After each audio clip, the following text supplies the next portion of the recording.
आपको बता दें कि बांग्लादेश की पूर्व पीएम शेख हसीना को बांग्लादेश की कोर्ट ने मौत की सजा सुनाई है। बांग्लादेश की इंटरनेशनल क्राइम ट्रिब्यूनल ने शेख हसीना को मानवता के खिलाफ अपराध का दोषी मानते हुए मौत की सजा सुनाई है। शेख हसीना को 2 आरोपों में मौत की सजा सुनाई गई है। ट्रिब्यूनल ने उन्हें 2024 में छात्रों के आंदोलन के दौरान हुई हत्याओं का मास्टरमाइंड बताया। हसीना को हत्या के लिए उकसाने और हत्या का आदेश देने का दोषी माना गया है। कोर्ट ने दूसरे आरोपी पूर्व गृह मंत्री असदुज्जमा खान को भी 12 लोगों की हत्या का दोषी माना है और फांसी की सजा सुनाई है। वहीं तीसरे आरोपी पूर्व आईजीपी अब्दुल्ला अल ममून को 5 साल की जेल की सजा सुनाई गई है। ममून सरकारी गवाह बन चुके थे और कोर्ट ने हसीना और असदुज्जमा कमाल की प्रॉपर्टी जब्त करने के आदेश भी दिए हैं। शेख हसीना को सजाए सुनाए जाने के बाद बांग्लादेश में हालात बिगड़े हुए हैं। हसीना की पार्टी के समर्थकों ने प्रदर्शन शुरू कर दिया है। और देखिए, आपको बता दें कि आज ट्रिब्यूनल ने अपना यह फैसला सुनाया। शेख हसीना समेत 2 लोगों को दोषी माना गया। उस समय के गृह मंत्री शेख हसीना के साथ उनको भी फांसी की सजा सुनाई गई है, जबकि आईजी पुलिस को 5 साल की सजा सुनाई गई है। हमारे साथ हमारे सहयोगी गौरव सावंत हमारे साथ जुड़ गए। गौरव सावंत का रुख करते हैं। गौरव, यह सजा खासतौर पर शेख हसीना को फांसी की सजा सुनाए देना कितना महत्वपूर्ण इसको माना जाए और कितनी ज्यादा परेशानी उनके लिए आगे खड़ी हो सकती है? देखिए, शेख हसीना ने अभी आज तक से बात की और शेख हसीना ने आज तक से बातचीत करने में यह कहा कि उनके खिलाफ जो पूरा का पूरा मामला है वो गैर कानूनी है, वो राजनीति से प्रेरित है और जो उनके समर्थक हैं उन्हें सुना नहीं गया, ये न्यायपूर्ण नहीं है जो पूरी प्रक्रिया है। लेकिन उनके लिए समस्या बहुत ज्यादा इसलिए बढ़ सकती है क्योंकि ये जो कार्रवाई हुई है, 3 जजों का ये ट्राइब्यूनल था, अंतर्राष्ट्रीय ट्राइब्यूनल था और मोहम्मद यूनुस की सरकार का लगातार ये दावा रहा है कि पूरे पारदर्शी तरीके से इसने काम किया है। 100 से ज्यादा प्रत्यक्षदर्शियों से आई विटनेसेस को उन्होंने एग्जामिन किया है। शेख हसीना प्रधानमंत्री पूर्व वो फरार है, असदुज्जमान जो गृह मंत्री थे उस समय के वो फरार है। लेकिन उस समय के जो ढाका के इंस्पेक्टर जनरल ऑफ पुलिस है वो न केवल पूरे समय वहां रहे बल्कि आज भी जब यह वर्डिक्ट अभी सुनाया गया तो वो अदालत में बैठे थे और उन्होंने कहा हाँ मैं दोषी हूं और उन्होंने उसकी डिटेल्स दी, जिसके बाद उनके खिलाफ कार्रवाई हुई है। तो यह मामला बहुत ज्यादा पेचीदा होता जा रहा है। ढाका की सड़कों पर हिंसा की भी कुछ खबरें, छिटपुट हिंसा की खबरें भी आई हैं। बिल्कुल, एक बहुत महत्वपूर्ण बात यह गौरव, क्योंकि इस पूरी प्रक्रिया में शेख हसीना का पक्ष ना तो सुना गया ना ही उनको किसी तरीके से जोड़ा गया और ये अपने आप में दिखाता है कि एक तरीके से ये पूरा का पूरा आप कह सकते हैं जो ट्रायल था ये वन साइडेड रहा है।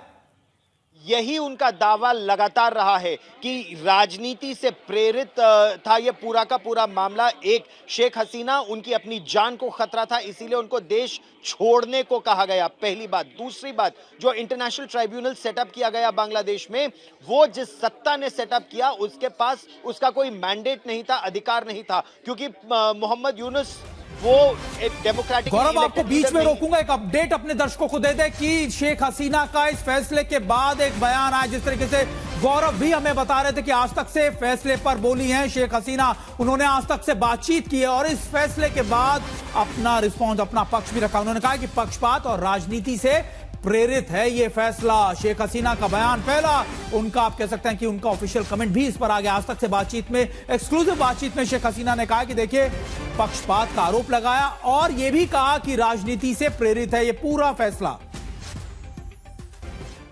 और गौरव हमारे साथ जुड़े। गौरव, देखिए निश्चित तौर पर आप जैसे बता रहे थे कि शेख हसीना ने उन्हीं बातों को दोहराया, लेकिन अगर आप देखें कि क्या शेख हसीना के पास क्या ऑप्शन बचेंगे अगर आप लीगल पॉइंट्स की अगर बात करें तो? देखिए, शेख हसीना के लिए इस तरह तो मुश्किलें बढ़ी हुई हैं क्योंकि उनकी पार्टी के काडर को न केवल गिरफ्तार किया गया है, पार्टी के नेताओं को गिरफ्तार किया गया है, बल्कि उनकी जबरदस्त तरीके से पिछले 1 वर्ष में अगस्त 2024 के बाद से उनको प्रताड़ित किया जा रहा है, पीटा जा रहा है, मारा जा रहा है, कुछ को मौत के घाट उतार दिया गया। इस तरह के आरोप न केवल शेख हसीना बल्कि उनकी आवामी लीग पार्टी लगातार लगाती रही है। कई लोगों को देश छोड़कर भागना पड़ा, कई मारे गए और कई उनको जेल में बंद कर दिया गया। दूसरी दूसरी बात उनका ये कहना है कि मोहम्मद यूनुस को ऊपर से थोपा गया है बांग्लादेश पर, वो बांग्लादेश के इलेक्टेड लीडर नहीं है। ये जो इंटरनेशनल ट्राइब्यूनल स्थापित किया गया है ये लीगल नहीं है, ऐसा उनका आरोप है। लेकिन वर्डिक्ट आ गया है। मोहम्मद यूनुस सरकार का यह दावा है कि यह पूरी तरह से पारदर्शी प्रक्रिया थी। 100 से ज्यादा प्रत्यक्षदर्शियों से बातचीत की गई थी और उस समय कोर्ट रूम जो खचाखच भरा था उसमें लोग बिल्कुल रो रहे थे जिनके परिजन मारे गए थे।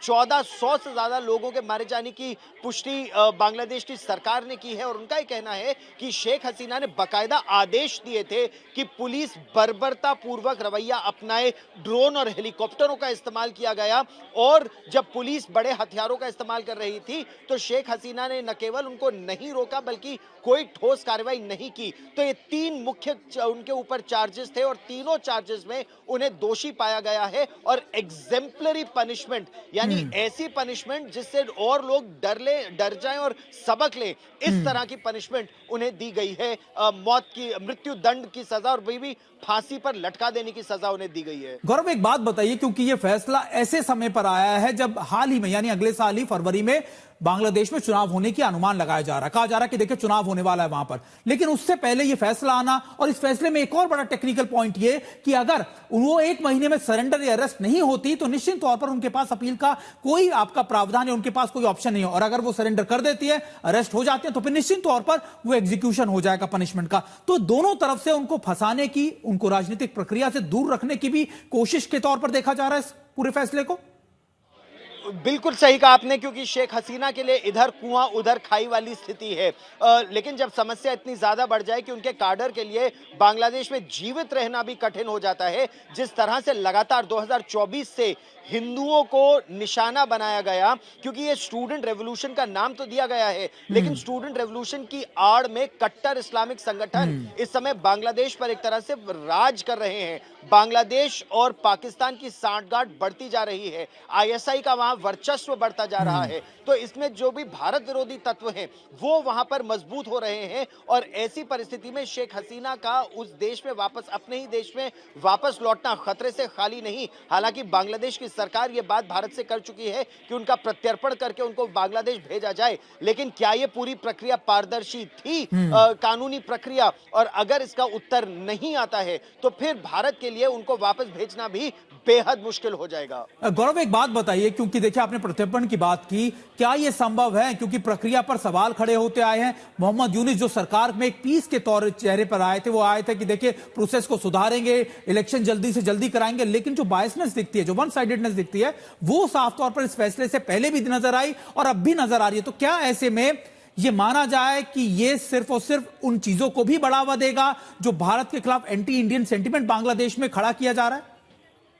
देखिए, बांग्लादेश के 2 पहलू हैं इस समय। जो भारत विरोधी तत्व हैं वो वहां पर इस समय बेहद मजबूत हो रहे हैं। पाकिस्तान की आईएसआई की आड़ और जमायत इस्लामी जैसे कट्टर इस्लामिक संगठनों की शय दोनों वहां बढ़ती जा रही है और इसके साथ साथ वहां और ऐसे संगठन आते जा रहे हैं, पाकिस्तान की आईएसआई समेत, जो बांग्लादेश की आवाम को और खासतौर पर भारत से जुड़ी सीमाओं पर, चाहे वो त्रिपुरा से जुड़ी सीमा हो या बंगाल से जुड़ी सीमा हो, इस पूरी जो जिसको हम अपना सिलीगुड़ी कॉरिडोर का इलाका बोलते हैं, वहां पर खतरा लगातार बढ़ता जा रहा है। ऐसे में जितनी अस्थिरता बांग्लादेश में होगी उतनी समस्याएं भारत में बढ़ेंगी और खासतौर पर तब जब बंगाल में चुनाव भी होने वाले हैं अगले वर्ष। ऐसी परिस्थिति में अब से लेकर अगला 1 वर्ष बहुत महत्वपूर्ण होगा। दुनिया की निगाहें इस समय बांग्लादेश पर हैं। अगर वहां कट्टर इस्लामिक संगठन और ताकतवर हो जाते हैं, मोहम्मद यूनुस केवल उसका मुखौटा भर हैं, उनकी आड़ में वहां पर जिस तरह से इस्लामीकरण बहुत तेजी से बढ़ रहा है बांग्लादेश में, यह सबसे बड़ी चिंता की बात है। हिंदुओं को जैसे प्रताड़ित किया जा रहा है, ईसाइयों को और अल्पसंख्यकों को, बौद्धों को जैसे प्रताड़ित किया जा रहा है, दुनिया अभी आंख मूंदे बैठी है। प्रश्न ये, कब तक?